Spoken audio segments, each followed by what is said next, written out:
Thrill Studios is a small agency that specializes in eliminating the roadblocks and barriers found in creative careers.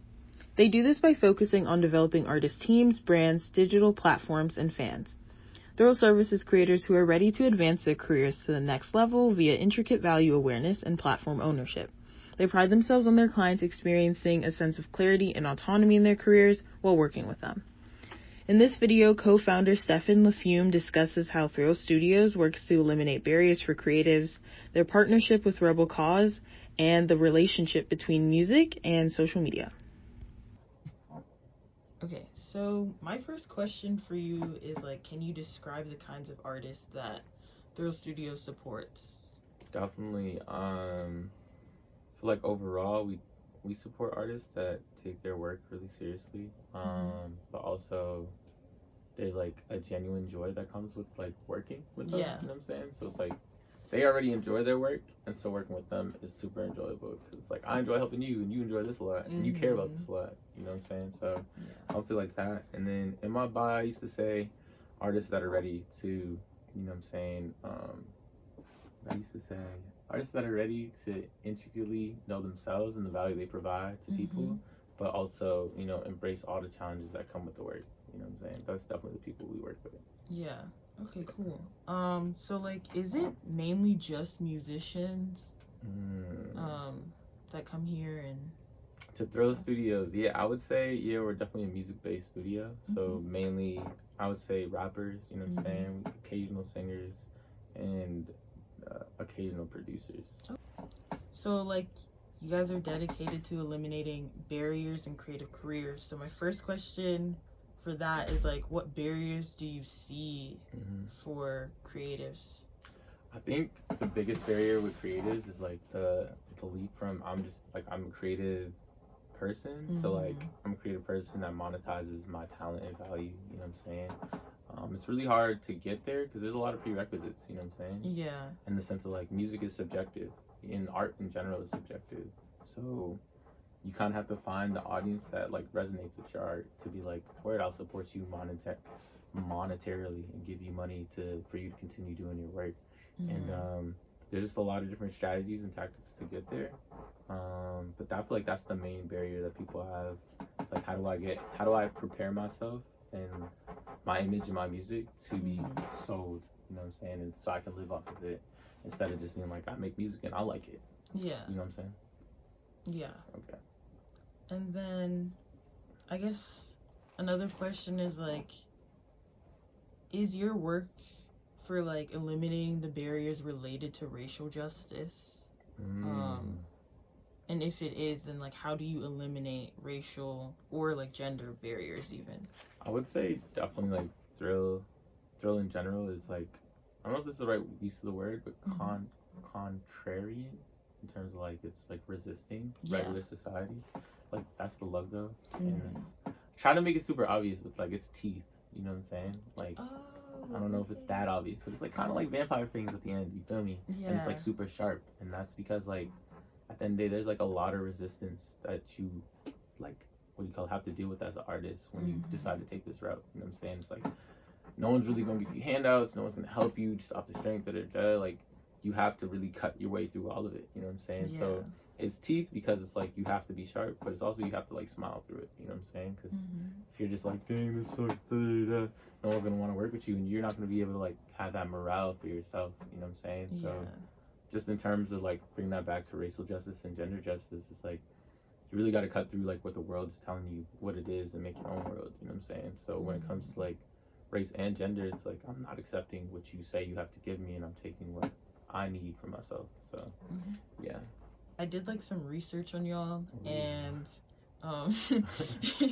you partnered with Rebel Cause Incorporated, and their website, they're developing equitable and sustainable communities in Boston. Yeah. So my question is how is this partnership significant for the development of Thrill Studios? Yeah, I would say it's significant in the sense of going back to getting that stage of monetization, or not monetization, sustainability. You know, that's really one of the biggest things as an artist.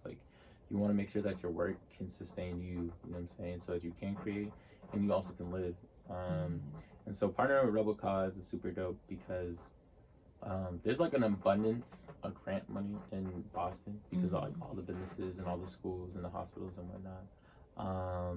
But I think it's like, how do we like tailor the work we already do for a specific audience so that we can get funding to do what we want to do? You know what I'm saying? Okay, then definitely I would say it's significant in the sense of like making sure like we're impacting the most people that we can and being sustainable. Okay. Yeah. So like, what exactly is sustainability for you when you're talking about being sustainable? Like, what do you mean? Okay, cool. I feel like sustainability is making sure that like the impact that we have can is like great, is big, but beyond that, like it doesn't necessarily need me or Cam, like the founders of the company, for it to continue going on. You know what I'm saying? Like this studio is relatively autonomous. Like people book, they pull up, you know, they clean up themselves, they leave, and I'm like almost never here. You know what I'm saying? And I think that that's a little bit of sustainability, but I think like making sure like the hole in the floor gets fixed, you know what I'm saying? So people can keep coming here and have a good time and not like trip and fall or da, you know what I'm saying? So maintaining the space, maintaining the systems and the infrastructure, I would say is part of sustainability, but also just like making sure that we're true to our goal and our mission as Throw, because usually people just start doing random to make money. People just start doing random stuff to make money, you feel me? And I've been there, but you want to make sure that you're on course for what you said you want to do when you started, you know what I'm saying? So with Throw, sustainability is definitely just making sure I'm helping artists and I'm like pushing the best artists to the top of the scene with my platform, and just helping people as much as I can in the sense like, yo, make sure you sign up for BMI and like ASCAP and like distribute your music in this way. So yeah, that's the whole thing. Yeah. So what's like BMI and ASCAP? BMI and ASCAP are like organizations that pay you for your streams. So like if you got streams on Spotify, if you perform somewhere, going back to sustainability, like the different ways you can get paid, you know what I'm saying? So I feel like a lot of artists don't do that, so they leave a lot of money on the table because they're not signed up for, I don't know the specific word of the organizations, but the ones that pay you to be an artist, basically. Okay. Yeah, and then I'm wondering like, what is the next partnership you're looking for, if you are looking for one, and how would like other partnerships help achieve your goals? So definitely the way Throw works is kind of like a multi-cellular organism. Basically, I don't really like working with people that don't want to do what they're already doing, you know what I'm saying? So we do a lot of stuff with Throw. Like we do clothing production, video production, recording studios, we throw events, you know what I'm saying? And I think I just try to partner with people that want to do that already and just like put them in the fold where it's like we just split profits and like I'm bringing people to you, we're like sharing labor, you know what I'm saying? But like it's all within the scope of what we do, you know, like holistically assisting artists, you know what I'm saying? Yeah. Cool.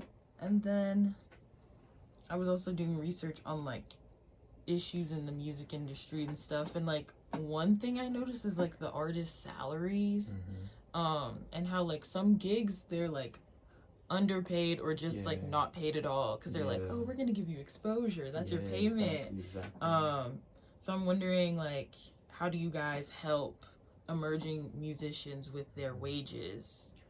That's a really good question, and I feel like I try to help musicians leverage their attention to like make money in different ways. So whether it's like, okay, like I got a lot of attention on my one song right here, I'm gonna throw my own event, and you know what I'm saying, and keep all the money from throwing my own event. Like how do I leverage the attention that I have from all these people to you know get more money to support myself? So KBK is they're a rap collective.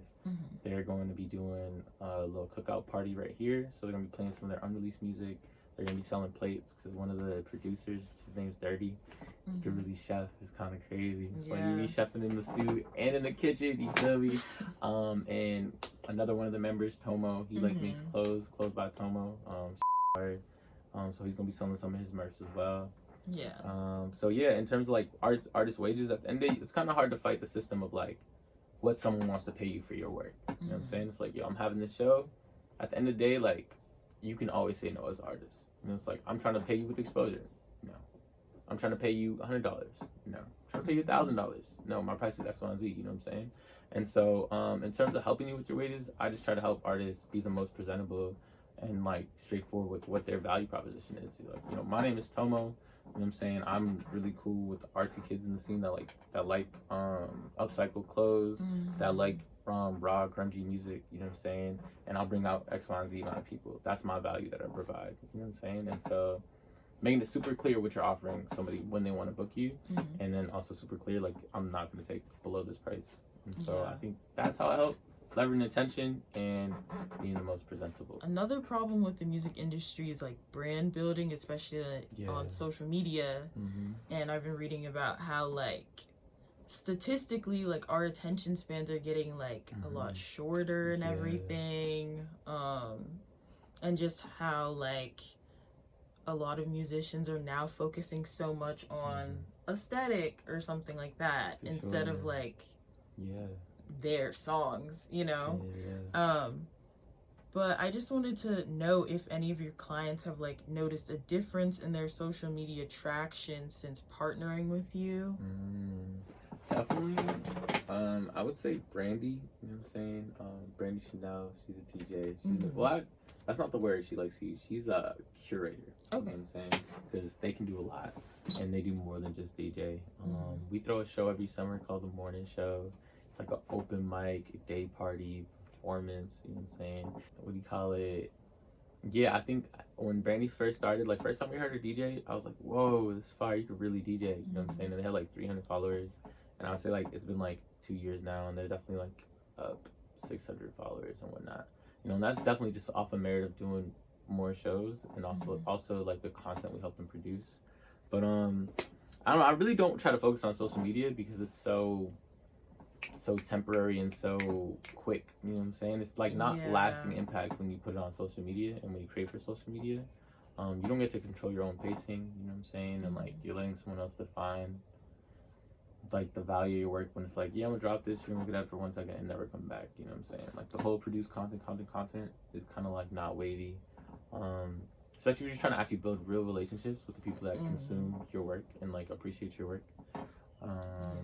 So overall with social media, I'm not heavily focused on it. I'm really focused on making quality music. And then if you make quality music, everything else is gonna come.